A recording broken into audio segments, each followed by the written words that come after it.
आदाब, मैं आगा खुर्शीद खान। इन दिनों हर जगह महाराष्ट्र की राजनीति को लेकर खूब चर्चे हो रहे हैं। चर्चा का मुख्य कारण है कि महाविकास आघाड़ी का टिकट वितरण।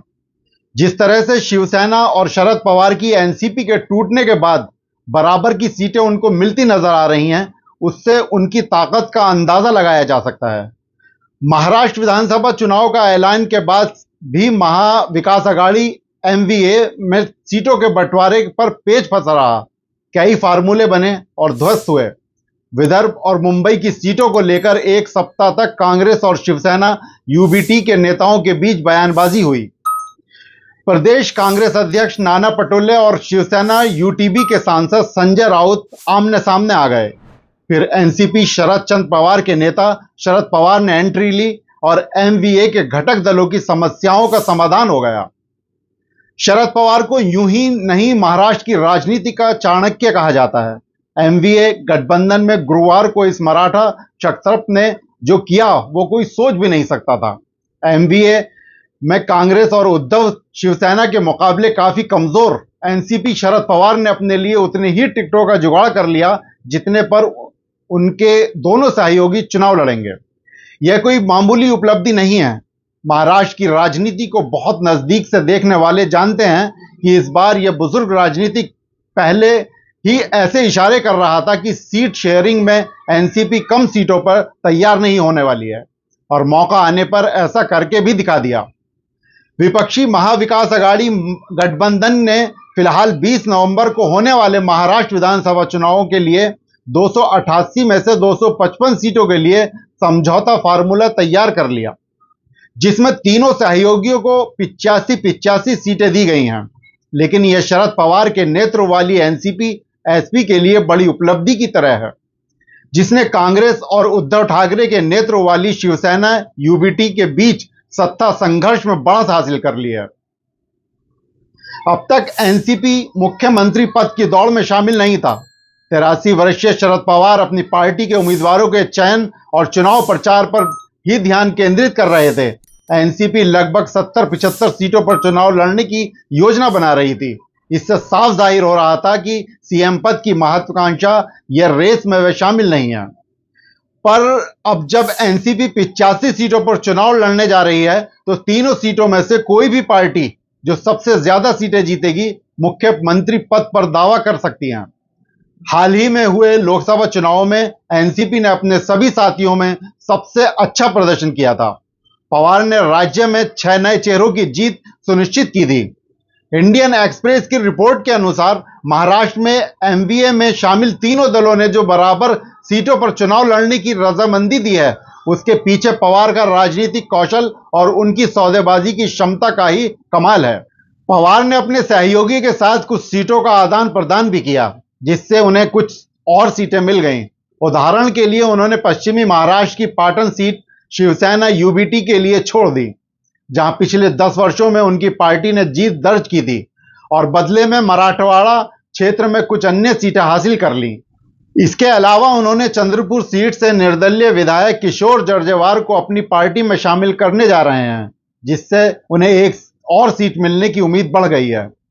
पिछले चुनाव में शरद पवार की पार्टी एनसीपी ने कांग्रेस के साथ मिलकर चुनाव लड़ा था। उसमें कांग्रेस 125 और एनसीपी 125 सीटों पर चुनाव लड़ी थी। बाकी बची 38 सीटें सहयोगियों के लिए छोड़ी गई थीं। एनसीपी ने कांग्रेस से ज्यादा 54 सीटों पर जीत हासिल की, जबकि कांग्रेस को 44 विधायकों से संतोष करना पड़ा।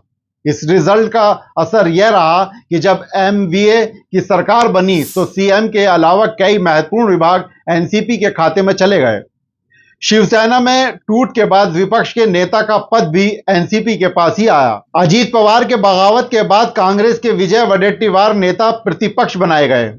लोकसभा चुनाव में शरद पवार की नई नवेली पार्टी का स्ट्राइक रेट 80% रहा था, जबकि शिवसेना यूबीटी का 42.84% ही रहा। अगर नतीजे लोकसभा चुनाव के तर्ज पर आए तो शरद पवार किंग मेकर बनेंगे, और किंग भी उन्हीं की पार्टी का होगा। महाराष्ट्र की राजनीति में शरद पवार वो सब करने के लिए जाने जाते हैं जो ना कोई कर सकता है और ना ही समझ सकता है। उद्धव ठाकरे को कम विधायकों के साथ महाराष्ट्र की गद्दी दिलवाना हो या अपने भतीजे अजीत पवार को बीजेपी कैंप में भेजकर डिप्टी सीएम बनवाना हो, उसे न केवल डिप्टी सीएम बनवाया बल्कि तुरंत वापस बुलाकर मोदी शाह जैसे ताकतवर जोड़ी की किरकिरी भी करा दी।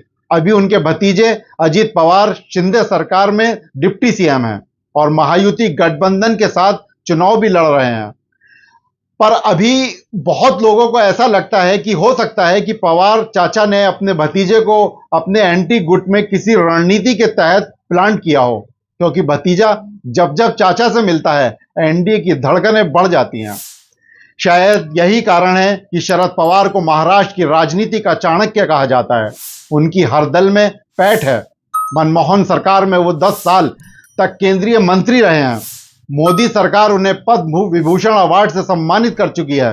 इमरजेंसी के बाद इंदिरा गांधी से बगावत कर उन्होंने कांग्रेस छोड़ दी थी और साल 1978 में जनता पार्टी के साथ मिलकर महाराष्ट्र में सरकार का गठन किया और राज्य के मुख्यमंत्री के तौर पर पदभार ग्रहण किया था। 1980 में इंदिरा गांधी सरकार को बर्खास्त करती हैं, लेकिन शरद पवार 1983 आते आते कांग्रेस पार्टी सोशलिस्ट का गठन कर प्रदेश की राजनीति में अपनी मजबूत पकड़ एक बार फिर बना लेते हैं।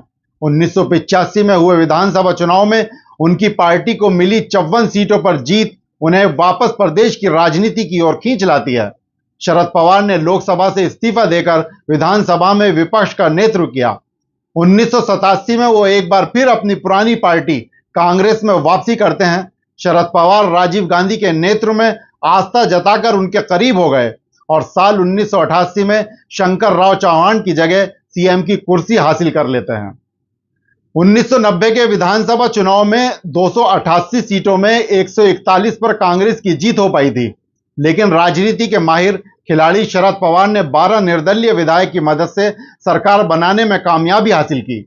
ऐसा कर वो तीसरी बार सीएम बनने में कामयाब होते हैं। इतना ही नहीं, 1991 में राजीव गांधी की हत्या के बाद शरद पवार का नाम नारायण दत्त तिवारी पीवी नरसिम्हा राव के साथ पीएम पद की रेस में शामिल हुआ था। दोस्तों, अब देखना दिलचस्प होगा कि महाराष्ट्र की राजनीति का ऊंट किस करवट बैठता है। आप देखते रहें मुस्लिम टुडे, आपकी अपनी आवाज। शुक्रिया।